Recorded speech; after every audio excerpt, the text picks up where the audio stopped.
Hey everyone, it is Messy and Zesty. Welcome to the kitchen where we cook it up, we cut it up, and we have a few laughs. Today we are heading to Love During Lockup. The current episode is called Ditch Those Chicks. Now, we know why they're saying this because we heard Kate's friend say it. Ditch the chicks. Ditch the sugar mamas on the website talking to inmates. That's what they're talking about. So please join me before we get into it. Like, share, subscribe, leave a comment below because we're going to get into this. We will get messy and zesty.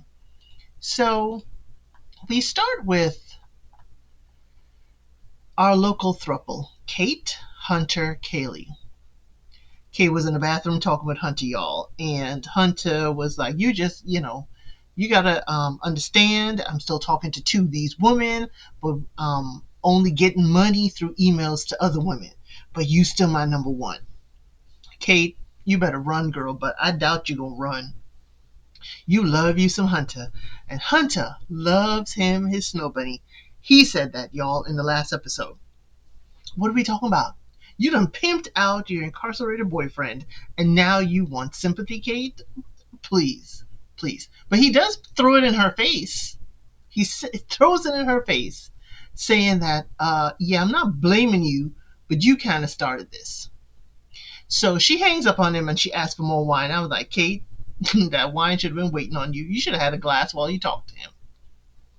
So Kate, we later see, is, hanging out at the ranch, riding horses, wishing she was probably riding Hunter. But that is a different kind of show. She, is riding, and we know here at the kitchen that riding horses cost.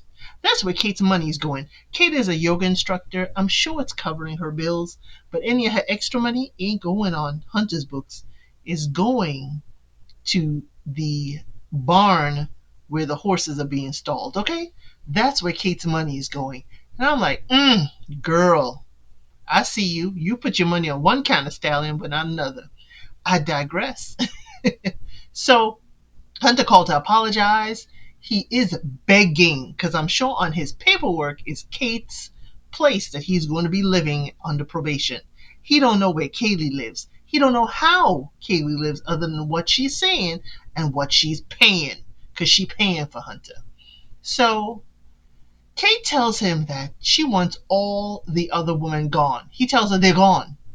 They're gone. You got to just trust me, but they're gone. But y'all, we know better. We know better. Because why?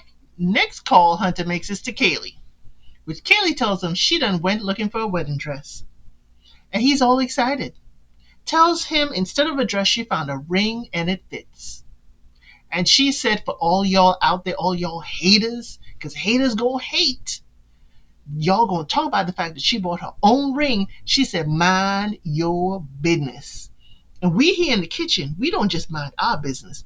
We mind your business, Kaylee. But since you know it, we ain't got to say it, but we will. Why the heck you went and bought a ring from a man you ain't never met in person? Why you do that? That's foolishness. Hunter would say it's foolishness too because the money you spent on the ring you could have put on his books. Can y'all leave it in the comments? Hunter's probably like, dang, I could have gotten that money. That's the money that you didn't send me because I spent my food money on shoes. So Hunter says Kaylee is his twin flame. Yeah, y'all hotter than fish grease, Y'all getting it real hot. Y'all gotten it so hot that we learned that it has added 30 to 60 days to his time because of their naughty time. Naughty time on the video calls. Remember, y'all, the cameraman, the sound man, everybody we done heard a session between Kaylee and Hunter. We done heard her under the blanket with all the sounds and her cat and dog looking at her funny. So that has added time onto Hunter. She said, oh, that's the worst news. But then she tells us they have only had 2 video calls and they have been banned right now for in-person visits. That tells me right there what kind of relationship y'all have. In the 2 video calls, she said the first video, she showed her melons. Y'all, she showed the melons that Mother Nature gave her. And I'm sure it was just swanging them melons. She showed all of it, and she showed the basement. She made sure that Hunter knew that the carpet matched the drapes. She is spreading all over this recorded video call. It is recorded. It is now in the hands of the local prison system. So she says, wait a minute. It doesn't stop right there. That's just the first video call. The second video call, she said, was like mini corn hub video. I said corn. Like this parrot is now eating on the screen. Yeah. She said it was like mini corn hub video and that it ain't even worth it. Girl, you are giving away what you could be selling. I'm sorry, I got to say it. You want to do this for an incarcerated inmate? And you paying him? And now the prison have you spreading and pouring all over their screen? Girl, what's wrong with you? Do not give away what you could be selling. You could be making money right now on corn. Your corn could be making you money. But instead, you're giving it to this incarcerated man. Wake up, Kaylee. Wake up. This is a recorded line. There's somebody on the other end screening these calls, and they done seen all of your bushes and your melons. Wake up, girl. So, Kaylee says she wants him home, and she's so over this, and she tells him, get out her face with the camera, and she goes in the bedroom to cry. You didn't mind them hearing and seeing you under the blankets, but you don't want them to see you cry? Kaylee, wake up. Kaylee, this don't make no daggone sense. So we move on to Crystal and Sam. Sam hung out with Cameron, his friend. They got drunk. Crystal wanted to know if he brought any girls home, blah, blah, blah. Ain't no girl want to come home with Sam. Please, he all yours, Crystal. I'm sorry. So he looks heavier in his photos, though. Sam, did you lose weight because of stress, or did you really lose weight with everything with Crystal? But he's trying to go have his visit with Crystal. And this is a visit where he can hug and kiss her. And he said that kissing her is an experience. It's profound experience. Yeah, okay. He has a 3-hour drive, y'all, to go and get this profound hug and kiss. But meanwhile, Krista's grandmother is sick and she's not answering the phone. So he got to take Cameron to the airport. Then he got to go 30 minutes out of his way to Grandma's house to check on Grandma before hustling on the highway and not get stopped in order to make it on time to see Crystal. Because if he's late, he don't get his hug and profound kiss. Come on, y'all. He got to do all that. He's saying, oh, he has so much weight on his shoulders. This is what you accepted, Sam. Cameron, his friend, said he got a savior complex. Cameron, we don't know him as long as you have, but we think the same.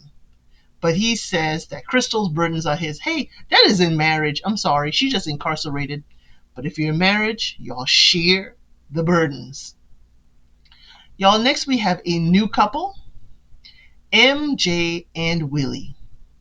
MJ is Tongan, okay? Willie has been in jail for 4 years. He's in there for possession with the intent to distribute, aggravated assault, possession of a pow-pow, and forgery. Hide your pocketbooks. Hide your pocketbooks. So she says that she met him back in the day when she was 21 at her sister's house. Apparently his cousin married to her sister. Some way they know each other in the family. But eventually he married, she's married. He was married for 9 years, got 3 boys. After the divorce, he ended up on the deep end into all this foolishness, okay? She was married for 13 years. I don't hear about her having any kids, but she says she's the black sheep of the family. And a year and 2 months ago, he reached out to her. Yeah, he was bored, or somebody was like, yeah, hit her up. She divorced. She ain't got no kids. So I think she was vulnerable after that divorce. She said she was in a dark place, no family in the city that she moved to with her husband. But y'all, she says she's from a conservative family, but her dad got 36 kids. Y'all heard me. Her dad has got 36 kids. How many wives does daddy have to have 36 kids? Even if he got 6 wives, they gotta have 6 kids each. What in tarnation is going on? Because ain't no way one woman had 36 kids. She said she used to her big family being around. You think? But 36 kids, but y'all, even though they're from the Tonga, they're living in Utah, they're very religious and conservative, so I could see daddy having multiple wives.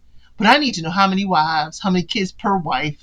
I need to understand. I have questions, MJ. Even though you're the black sheep, I'm gonna need you to be the sheep to lead me in there to kind of talk to the family and find out some stuff. But here's the thing. The cousin is asking her if she is using Willie to get over her ex-husband. I think so. So it's 4 weeks before Willie's release. MJ is going out for her birthday. Y'all, apparently MJ has had run-ins with the law too. MJ has had run-ins with the law. So she says she's not taking any shots. And the cousin's like, shots. It's your birthday. Let's do shots. She says she gave up drinking. She gave up drinking because she'd been drinking since she was 13, y'all. She said she have been loving the taste of liquor since she was 13. But she's gotten a DUI, doing 120 in a 45 while drunk. She was let out the next day and given probation for 2 years. She's been sober for the first year. I applaud you. I give you a snap applause for being sober for a year. Congratulations. But her cousin's trying to push a shot down her throat because it's her birthday. And calling out saying, you going to be boring. Your birthday, you ain't drinking. Come to find out, she's going to Utah to see her mama. Her ex-husband is in Utah. Last year, when she started her sobriety, she had gone out, gotten drunk, and slept with her ex when she visited Utah. She thought after that encounter that she was pregnant. Willie went off on her. Willie went off. He was mad as heck. But she recorded his calls. She says when he goes into isolation and she can't speak to him, she will play the calls that she has recorded.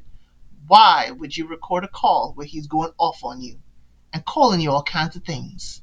Why would you do that, girl? But hey, she plays a conversation. We hear it.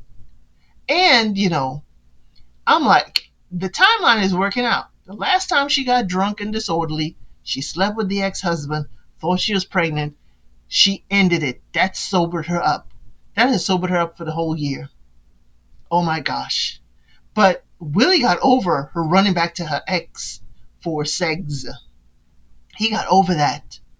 But it's been a year since she has had any intimacy with somebody else. It's been a year since she has let her honey drip. I wonder if that includes self-pleasure. I'd like to know, MJ, but I know we can't talk about that.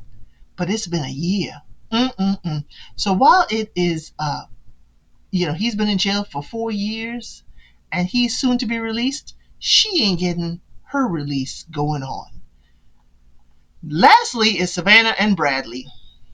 She went and get herself fake underwear to give him the booty because, the booty, the BBL is $20,000. And Bradley said he got $250 he will pay towards a BBL. But not only that, she comes out in her mama wedding dress to show him that she got a wedding dress and they could go do a courthouse wedding. He don't want that. He says they are not currently engaged. Why are we here? Why are we here? What kind of love do we have? He said we are not engaged. She just likes to talk about it. And he wants to move as slow as possible, which means, boop, pump the brakes, Savannah. That's what he's saying. But she's telling us in the confessional that they are on the same page. What page is that, Savannah? Y'all may be on the same page, but different books. You may be in page 15 of How to Get Married. He on page 15 of How to Run Away and Disappear from a Stage 5 Cleanup. Y'all, let me know what y'all think in the comments, because that's my thought. So she's meeting up with his sister. He tells her, my sister's bad news. That woman is bad news. And I'm like, dang, you calling your sister that woman? That's some disrespect. But Savannah and Alyssa have been friends since before her and Bradley. And apparently, Alyssa has been there when Savannah was going through her addiction crisis. Through thick and thin, they've been together. But Bradley said he done with his sister. And he told Alyssa in front of us that if he told Savannah if Alyssa is there when he gets out, that he will be leaving her. Savannah meets with Alyssa and she tells Alyssa, yeah, we need some boundaries to our friendship because I'm with your brother and da-da-da. And Savannah's like, Alyssa telling Savannah, you controlling. You control. That's why they don't like you. That's why you can't step foot in our family's house. That's why you cannot come to our house. That's why the parents want nothing to do with Savannah and that Bradley's going to dump her. But she's financing him in jail, and that's why he's staying with her. Alyssa let it all out. Alyssa said, oh, you gonna stop talking to me? Here's what I've been holding. He just wants you for your money. He just wants you to finance him in jail. And when he get out and get that roofing job, he is going to be gone. So how you like them apples? Y'all, that's the end of our show. I hope you're enjoying Love During Lockup. I am. We getting messy. We getting zesty. And so are they. And I really appreciate it. So you know what? Let's go clean up the kitchen, get out of here, and I'll see you on the next video.